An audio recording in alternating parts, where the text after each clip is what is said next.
not necessarily tribal or regional. But I have said that.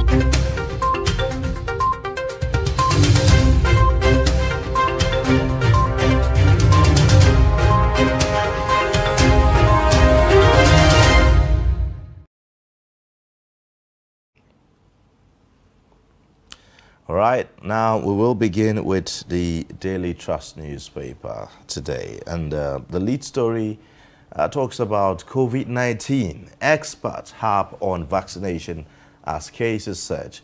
The story has the riders that says it reduces severity of virus when infected. Nigeria records 29 coronavirus deaths in 48 hours. And then below that, you would also see the story about 2021 Aso Rock's ups and downs. So you have a review there of the stories, that major highlight of stories from the presidential villa in Abuja. Very, very interesting stories in the year 2021. You want to grab a copy of the Daily Trust to have a sense of what actually transpired. Now the pictorial shows you the cultural cultural demonstration of Kaltungo Carnival in Gombe State yesterday. And we also have some other stories at the top there. 8-year-old dies, many injured as bus plunges into Lagos River. How Nigeria exported over 100 billion naira worth airplanes to Ghana in 2021. Why Ogun lost $16 billion Dangote refinery to Lagos. That's according to Abiodun. Then you have also other stories at the bottom. One of them says residents flee as bandits attack SGF's home. That's a hometown. And then the next one there says poor Nigerians to the rescue. Lessons from next supermarket fire. How gunmen killed Ogun priest on Christmas Eve. Interesting story. The one about next supermarkets. Quite a lot of, I would say, mixed reactions. Followed what happened at the next cash and carry. Some of them, the reactions based on fake news, I may say. In fact, one of our ministers yesterday, we saw in a video that went viral on social media referring to some of the volunteers and staff that were evacuating goods, to safety in that scene as those who were there to loot. But that was, as a result, of course, of the misleading information by some blogs and some media outlets. We didn't do that in Trust TV. Right. If you want to watch that story and know what exactly transpired, go to our YouTube channel. I can boldly say that we gave the right information. Well, now let's take a look at other papers. Okay, let's take a look at the stories on the Punch newspaper this morning. The lead story, federal government plans 12 trillion naira fresh borrowing. Public debt to hit 50 trillion by 2023. Yet another borrowing, you see. The Riders governor's borrowing plan focuses on domestic bonds, concessional external loans. Go after wealthy Nigerians owing the country instead of borrowing. This is according to an economist.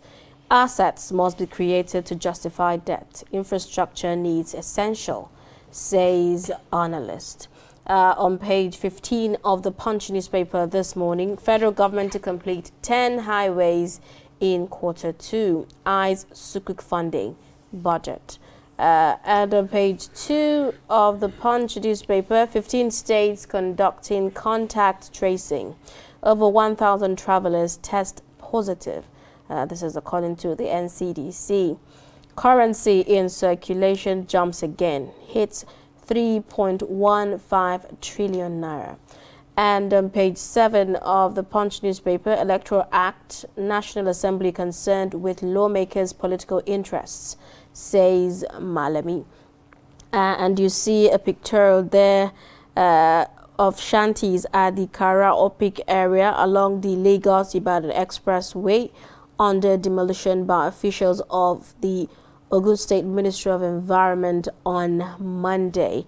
On page 15 of the Punch newspaper, you'd see we shall continue our resolve to make Ogun oil-producing state. Abiodun. And on page 4 and page 5, man feared dead. Police Amotekun deployed as Oshun Carnival turns bloody. That's quite sad. If you want to get the details of that, grab a copy of the Punch newspaper. And on page 7, we're tired of crying, pleading with Buhari over Leah Sharibu. This is according to Leah's parents. Zamfara community is deserted as bandits kill 10, abduct 33 women. Herders killing, bloodbath averted in Kwara as police fell community Fulani clash. On page 4, you'd find one dies, many injured as bus plunges into Lagos Canal. These are some of the stories on the Punch this morning. All right, and then on the Nation newspaper this morning, some very interesting stories as well. The lead story talks about federal government set to deploy fighter jets against bandits. And then you'd find also at the top, health workers to Buhari include new pay in budget. And that's on page 6 of the Nation. Then the next story, 1.5 million Nigerians in Italy affected by passport scarcity. And that's on page 27. App to tackle insecurity in Yoruba land unveiled. Okay, so the app, well, we'll talk about that later. Malami justifies Buhari's decision on electoral bill. You know, I have a problem with the way we, kind of tie ethnicity to virtually everything we do, even technology. I mean, we are talking about an app that only works in Yoruba land. So I do not understand that. But hey, what do I do? Let's talk about also other stories there. It says Ogun will join oil-producing states soon. That's according to Abiodun. Governor laments loss of $16 billion Dangote refinery to Lagos. And then you have at the bottom there, policeman on anti-kidnapping. Yes, so the story says, policeman on anti-kidnapping. Well, you find details of that story on the Nation newspaper. Now, other stories there says, raising electricity tariffs will worsen inflation. That's according to World Bank. So, what do we do? Nigeria's government is talking about, removing subsidy, from electricity tariff, and that is likely going to see an increase. Another increase, actually, because we've seen increase in electricity tariff in 2021, about 3 times in 2021. Well, these are the stories that made the headlines of the Nation. Okay, before we go into the review proper, let's take a look at other stories on the Guardian newspaper this morning. The lead story there, 2021. Weak incomes, inflation push investors away from rights issues. The writers there, Nigerians may lose ownership of listed firms over loans for rights. How weak growth, sluggish NGX performance, Forex scare investors. And you'll also see IO firms list 906 billion naira shares on NGX in 2021 as investors initiate sell-offs. You'd find on page 7 of the Guardian newspaper, police never invited me before my arrest in church, says Nwosu. And on page 3, National Assembly yet to transmit 2022 budget 3 days to New Year. Bandits abduct over 30 women in Zamfara. And on page 6, you'd see Akintoye unveils mobile app, Pajawiri, to track kidnapped victims, expose criminals.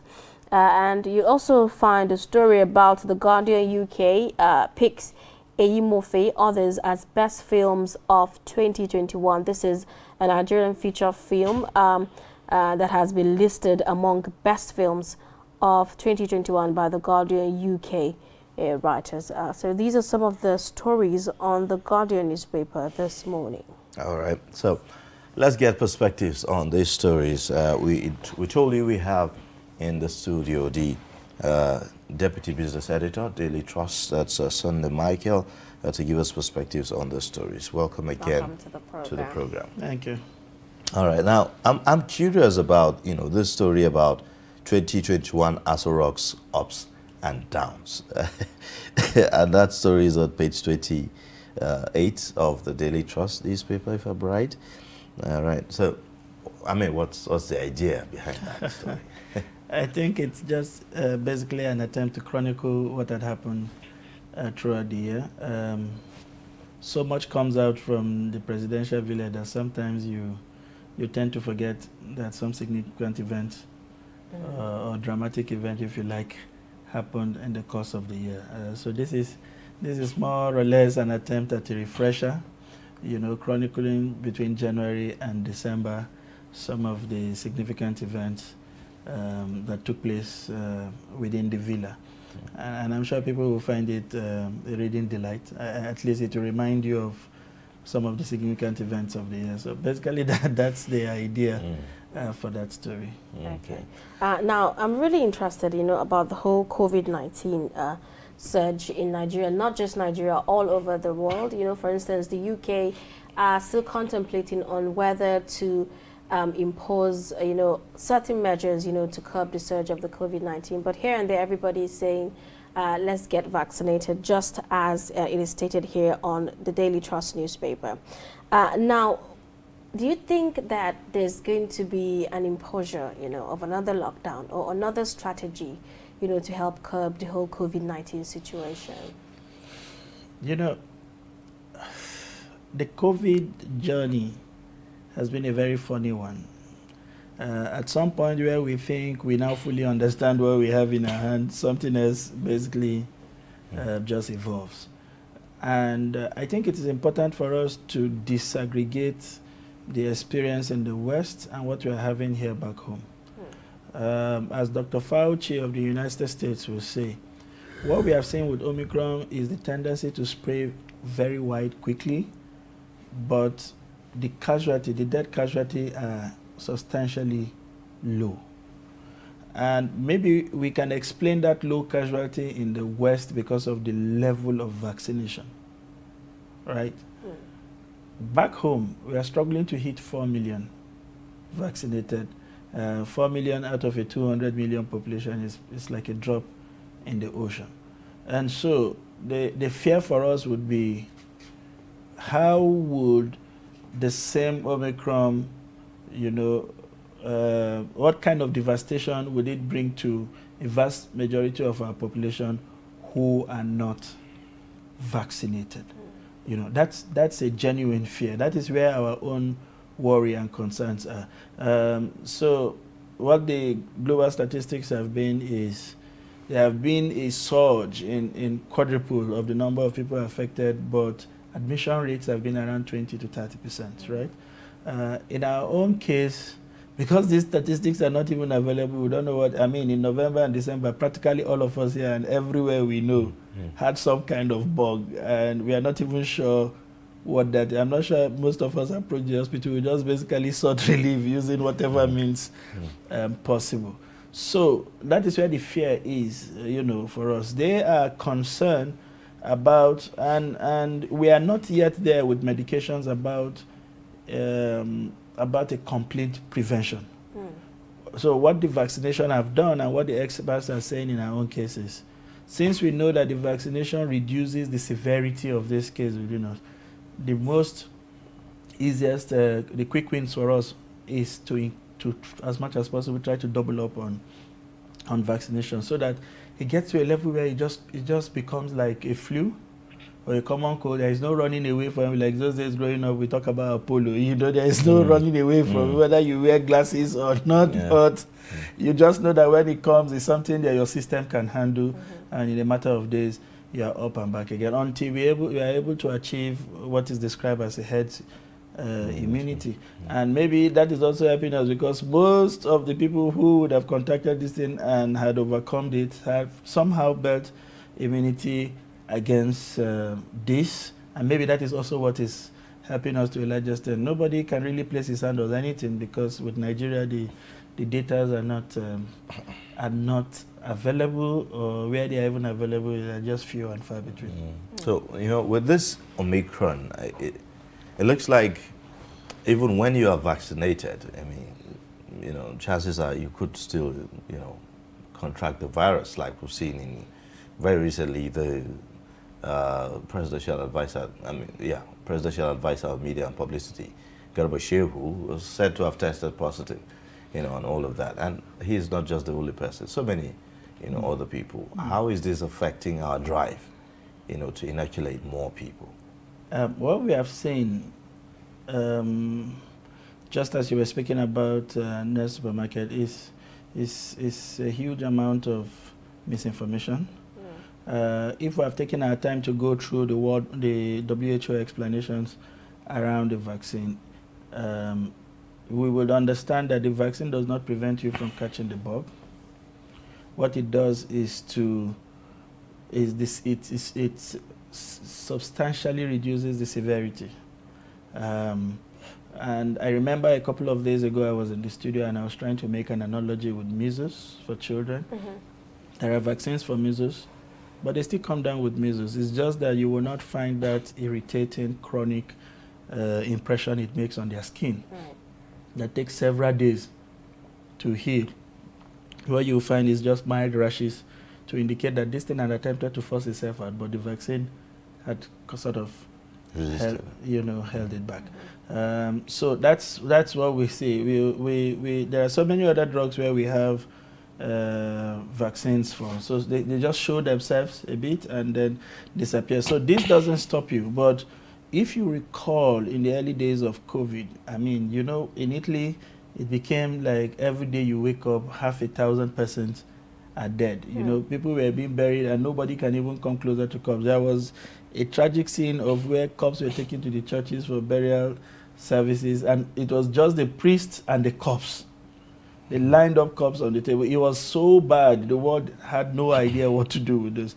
So we have gone past those kind of stages. Now we are still seeing a surge in death, like in Nigeria on Christmas Day and yesterday we saw a dramatic rise in the number of deaths, 21 and about 9, you know, which is, you know, for our own standard, which is high.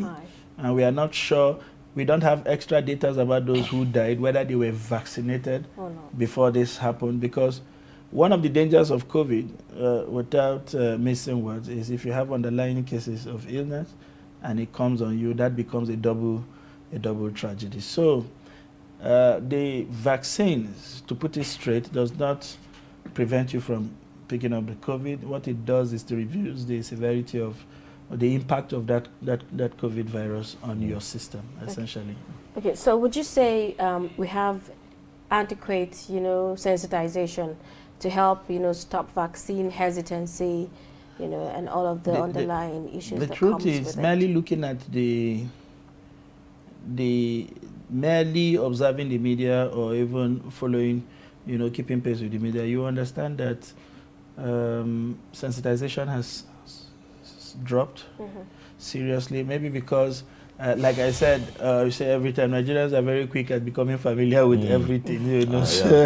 Adjusted. You know, so maybe the kind of fear that trailed the early days of this virus is no longer there. You know, if you go to some parlance in some local places, they say, this thing is malaria. I beg, this thing, we have been living with this malaria for this thing is malaria. You know, an attempt to commonize the effect of these things. And when they say malaria, it's not really because it is less an ailment. It is just that we are used to it. This thing will come and it will go. Just a bit of a go here and there, and then we are fine. So to that extent, yes, there has been reduced sensitization, and now the sensitization has to go up, but not just going up, but happen the essential and vital information, because there is so much misinformation, like we said here.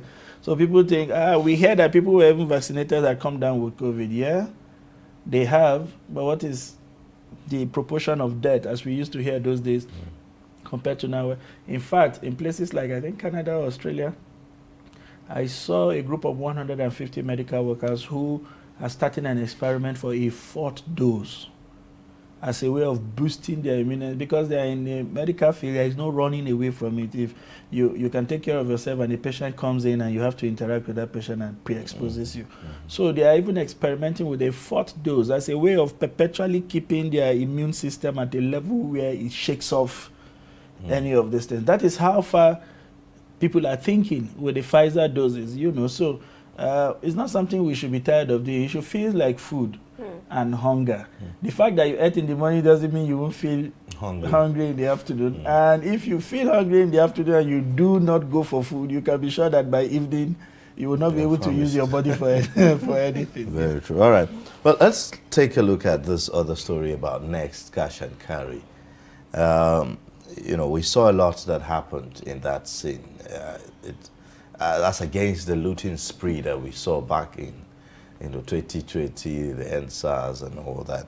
And now we are seeing, you know, some well-meaning Nigerians, you know, to the rescue, like the story here captured it, you know, on Daily Trust newspaper. What are the lessons for us, you know, as a people? Beginning with Next itself. And I think the lesson essentially lies in the context. Being a journalist, that we all are, I think we have been in the field sufficiently to know that Nigerians are some of the finest breeds that you can find anywhere in the world. We have had several opportunities that has made manifest of the kind of spirit that drives all of us, the passion for this country that we have, say for the human tsunami, or leadership tsunami, you know, that seem to, because every time your passion comes against the will of the people who want to drive this country aground, it takes a different kind of energy to remain afloat when the two of you hit, when there is a coalition. Like you said, when the initial images that came out did not provide context, and so people made all kinds, especially people who were not in Abuja, who were not around this scene, who wanted to cash in on the clickbait, made all kinds of assumptions and conclusions based on misinformation or inadequate information, because whoever took those pictures may not have necessarily posted them to misinform. But because there was absence of context and scenario, the people making the interpretations, you know, decided to run with whatever they like until corrections started coming out. First of all, you know, that was why I talked about context. In the NSAS thing, with what we saw with looting and all, you know, the mentality was these things were meant for us. They were supposed to be palliative. Some enemy of the people who want to watch us starve to death had retained these things, probably for some political expediency or to even find ways of reselling them, despite most of these items having a not for sale. You know, so the mentality was we are going to get what is ours. But in the midst of all of that, you find deviants who take advantage of mob actions to perpetuate evil. In this case, they knew it was a private venture. They understand that they have brothers and sisters who work for this outlet, who probably, from their narratives around their community, have been treated fairly or have had to make a meaning of their lives from whatever they get from those systems. Everybody saw it like, this is one of our own, and we can't allow this kind of loss to befall this person. The continuous existence of this business is our own existence. This is something we cannot watch go down. And it was with that kind of spirit. You can imagine that amount of fire. For you and I who are risk averse, you don't want to come a meter close to that place. These guys were daring. At the time where we couldn't see any fire service truck around the scene, they were going into, I mean, anything would have dropped on them. You know, within split seconds, you are not sure, you cannot completely evaluate the amount of the speed at which that fire was eating. Any hot... Or even gas explosions like... Thank you very much. And you know, it's a place that had gas cylinders, but we're not sure whether they're empty or not. But there are pipings around those places and all of that that could also become a hazard. But this guy is dead. Some of them even pull their clothes. You can imagine even the carbon monoxide alone that you are taking in from that heavy smoke was huge. Without any presence of police or soldiers even directing people and driving people, they coordinated themselves in as if somebody was giving instruction and rescued as many items as possible. It makes you proud, a Nigerian, you know. It reinforces that innate belief in most of us that this country can be better with the right kind of leadership, with people, and this is what countries cashing on.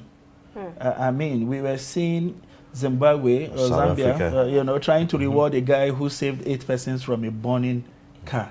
It is conditions like this that the publicity arm of this government should lash in on. Let that image remain on our screen for a long time. Let us play it back to remind ourselves that we are more of a good stock of people than the few politicians who seem to put us on bad light. Okay.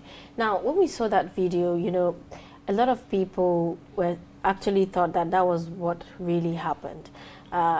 Until the time that most journalists, like our journalists here that actually reported that story, kept on hammering and hampering that it was not looting, it was kind of a rescue operation, all of that. What would you say, what role, you know, do journalists have, you know, in helping debunk fake news? So to answer your question, I took a degree program sometimes in 2008, and the project was on misinformation. And one of my conclusions were that the social media space is an open vehicle, you know, that must convey something, information.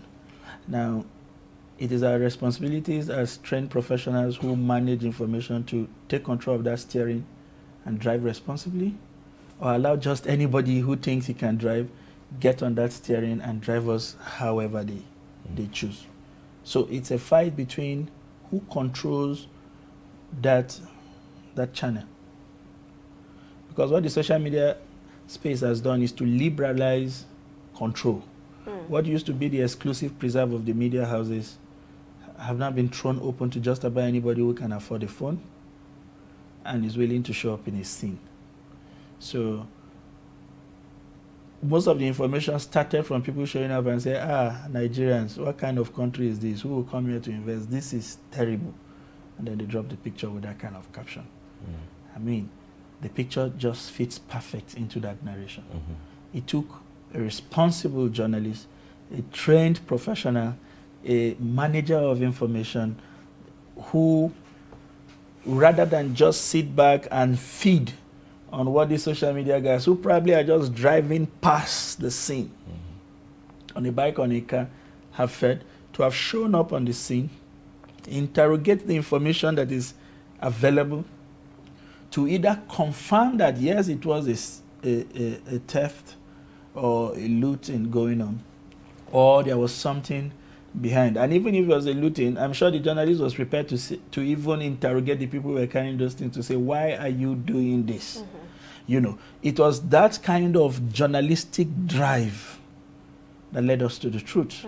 And that is why information is not something, information management or dissemination is not an all-comers affair. There is an ethics to it, there is a profession behind it, there is a training behind it, there is a skills to it, and then there is the human person, you know, behind, with that responsibility, trying to balance all of these factors in his head in a bid to supply what would then be relied on as credible means of information that will become a draft of history, of reference tomorrow. So that is a simple example of what we need to do and how we need to do it, man. I mean, and the journalism profession, maybe not as quick as we want, is also responding. Today, we now have professionals in this profession who do nothing other than fact-checking. If you say something, they want to search for the facts behind what you have said, just to be sure that you are not feeding the public with misinformation and all that. So. All right, now, one other thing that I would like for us to talk about before we go on this story is, you know, what happened, you know, at Next Cash and Carry. A lot of questions, you know, comes to mind. What happened to the smoke detectors? What happened to the sprinklers, water sprinklers? What happened to the fire extinguishers? You know, before it got out of hand, you know, what happened?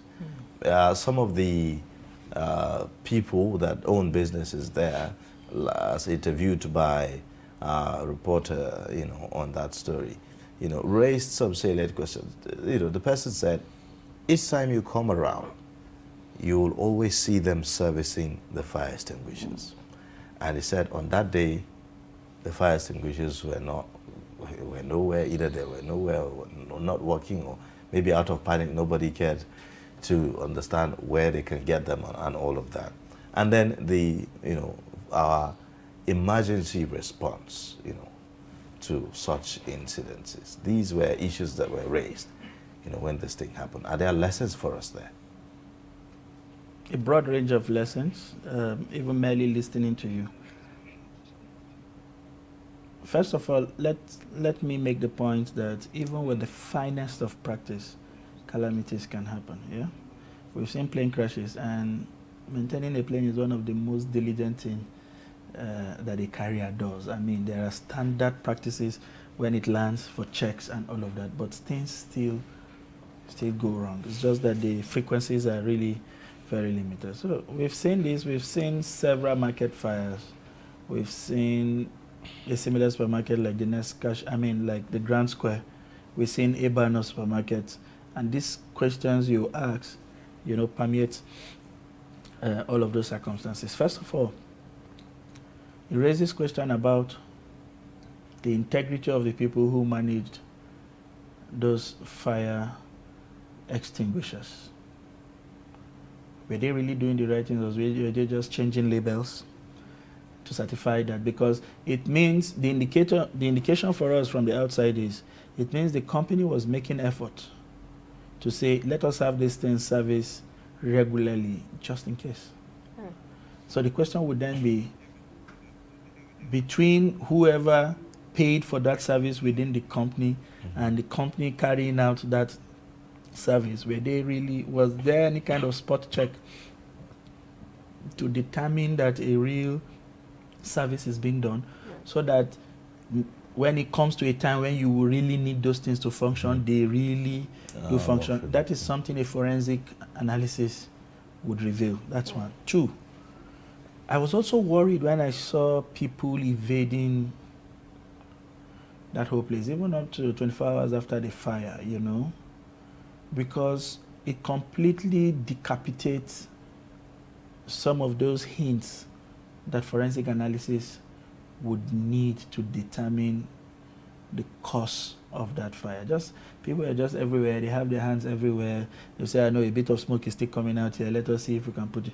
It may just have wiped off whatever pieces of evidences we need. Because like you said, whatever lessons that we need to learn from Nest, it's not just for the consumption of Nest. It's for how big plazas similar to Nest would then need to manage their circumstances. We need to learn from the mistakes of others. And until those kind of templates are available, that is why around an accident, you know, a plane crash, no matter how much you feel for your victim, you cannot evade the space. They immediately cordon it off, because until the examiners have shown up in that sense and picked up what they think are the vital information to help them. The planes have become safer today. Flights have become safer today because lessons were learned with all of the crashes. Every flyer, every carrier is interested in an investigation report, because there is a lesson to be learned, either in how to modify existing systems or how to plant inbuilt warning systems and all of that. Today, in places like, in advanced climes, to put it mildly, the fire alarms are no longer just available for people within. It's possible that the fire alarm triggered, and you have a security man who has no business going into the building and doesn't even know what else to do. He's probably not even trained to call a 911, 112, or is it 122, the Nigerian emergency number. He probably don't know. His business is just to open the gate and close it and prevent external invasion. And there is a serious alarm going on, and he probably just feels, this thing has triggered. When these people come in the morning, they will put it off there. It's just making noise, right? He probably doesn't have that innovation. This analysis should be telling us that security is an integrated thing. In Europe, when this kind of alarm goes on, 5-10 minutes later, it will be ringing at the closest fire service station, at the closest police station. So it's not just an alarm for you. The fire service could show up and say, we got a trigger from your place that this thing was tampered with. Sad we don't have that it's really sad because, like we highlighted, that there's the issue of people coming to service fire extinguishers means that the management is fully aware and that they have probably made some effort or plans, in case of such emergencies. And we also understand that there's a firefighting vehicle, within the complex, which at the moment the whole incident started, they could not find key, to the truck. And for the fire extinguishers, from what we heard, they were empty, and all of that. So, the alertness, perhaps maybe we should go beyond in terms of making provision for security in a place. The presence of security officials should go beyond just manning the gates, and all of that. Maybe there should be some kind of CCTV, someone monitoring something, and then someone maybe going around every now and then to always... There is a serious... That was why I was saying security is an integrated thing. There is so much lessons to be learned, not for Nest, for us as a people, as a country, even for those of us who work in complexes similar to ours. We just put up structures without understanding the complexity that is involved in managing those. Do you know that even in a building design, you should make provisions for these emergencies? And then the staffs that you have there should understand what role they can play and how a bridge in one role, can completely paralyze the other person. So there is a vehicle, a number of us could drive, but there is no key. And the question would really be, does the man who manages the vehicle closes and goes home with the key?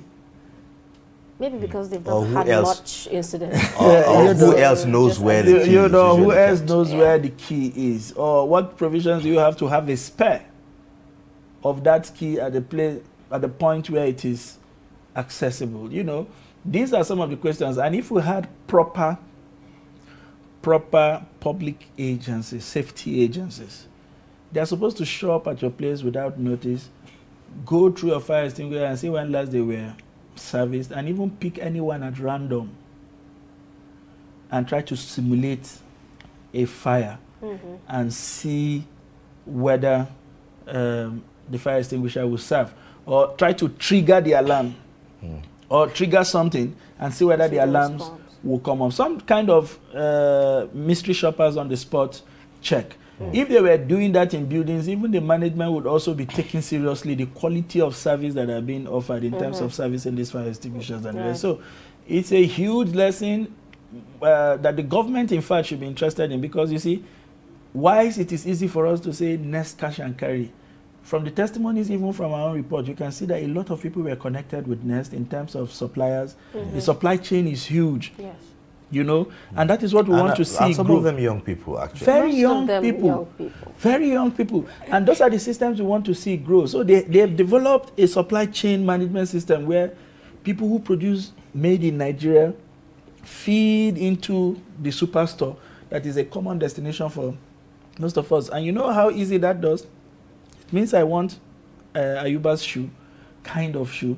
I don't need to go start searching for where the producer is, when I can walk into Nest and I know that he supplies into Nest and I can offtake from those places easily. So it's not just Nest that has impacted, it's all of these people. And when you begin to go into the suppliers' life, you now see how many Nigerians they have at the back of that beautiful product who put those things, process and put those things together and supply. So all of us have been affected one way or the other. The guys who work there would be out of job in January. It's the worst time not to have a job. You can imagine the kind of plans that they have made about paying school fees for their wards to go back to school, or even how to feed. These are all real challenges. But I'm hoping that there will be some kind of insurance, at least to mitigate the amount of loss, and hopefully even the government will see the need to come up with some kind of things to help this structure return to base and continue to offer the job opportunities that it does to Nigeria and become a viable business option in Nigeria. Okay, now let's look at some other stories. The federal government is going into yet another borrowing, as it plans to borrow 12 trillion naira fresh loan, and the public debt is to hit 50 trillion by 2023. That's huge. Could you comment on that?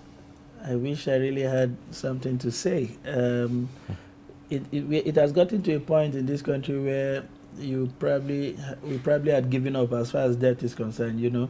To think that this government spoke heavily against debt, rising debt. At a point, it was just around 12 trillion. And they came in, and within the space of 7 years, we jacked up a 12 trillion debt to nearly 50 trillion. It's huge.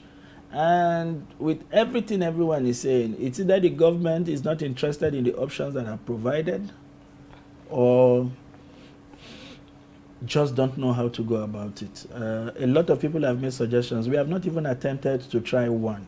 It would have made sense if we have tried something that had failed, and so we will have excuse to say, oh, we took your advice on board, but somehow it just didn't materialize. Some of the options that some of the experts have put forward is it every project that you want to do that you must fund with government money? And they've continued to make the case, as viable as Lagos-Ibadan Expressway is, and most of the people who destroy that roads anyway are the tankers and the trailers. Do we need to keep subsidizing the repair of that road with Nigeria's money when we can allow a private company build that infrastructure, toll it, and recoup some of this money from those heavy-duty vehicles that in themselves destroy those roads and stop them from living out their full their duration or lifespan. So those are the questions. Do we need a government fixing the Abuja, Kaduna, Kano road? Do we need a federal government fixing Abuja, Lokoja road? Do we need a federal government fixing Onitsha, Port Harcourt, or Enugu Port Harcourt Expressway? These are places with huge vehicular movements and with some kind of private sector arrangement. You can bring private funds into these roads and then recoup by tolling the road.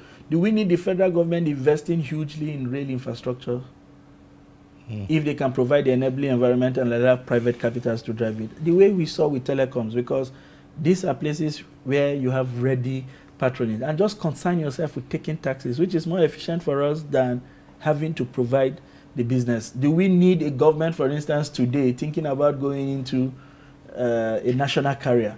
Now we have to rethink the whole public finance system in Nigeria. What are those things that are not profit making that we must provide? Healthcare, education, and even with education today, private capitals are contesting even with public capital in terms of the quality of infrastructure around education. So if we begin to rethink that, then you will see that some of the reasons why we have to borrow a 12 trillion may not necessarily, we may still need to do some borrowing, but perhaps not as much as 12 trillion. So that's one of the ways. The other ways is, can you provide some of the funding as seed funding or as counterpart funding and allow private ventures to bring in the other part of the funding?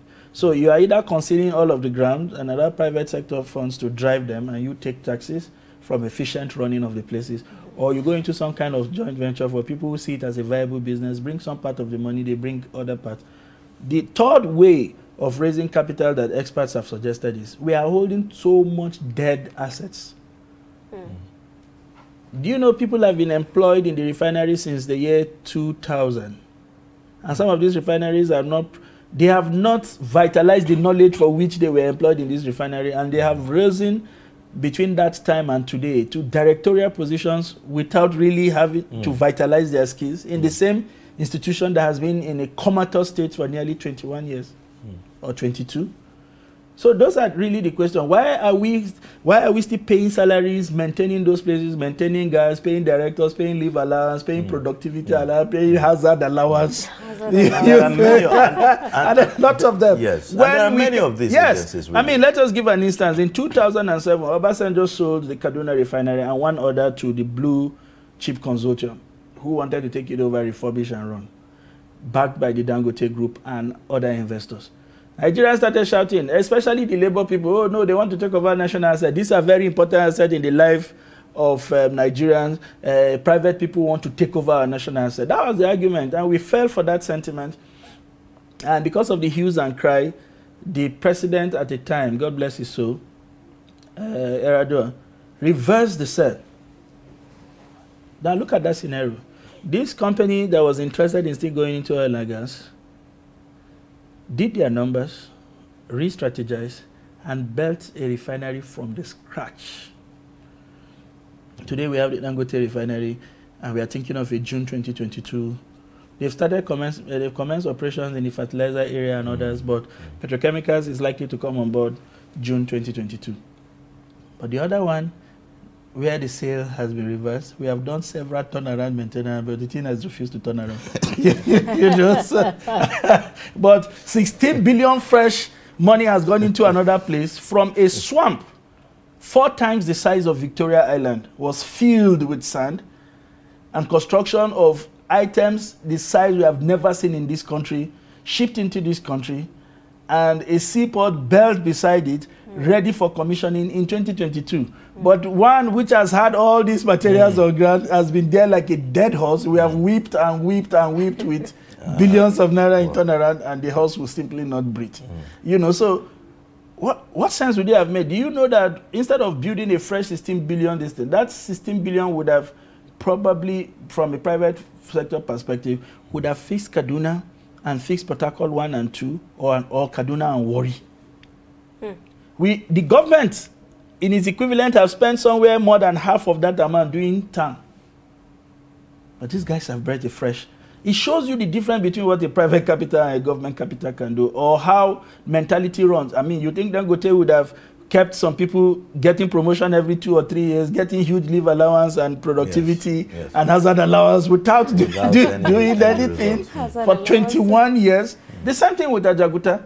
I met a man, at the risk of not mentioning his name, who returned from Russia at a time and was absorbed into Ajaokuta, became a director at Ajaokuta, and that place does not produce steel.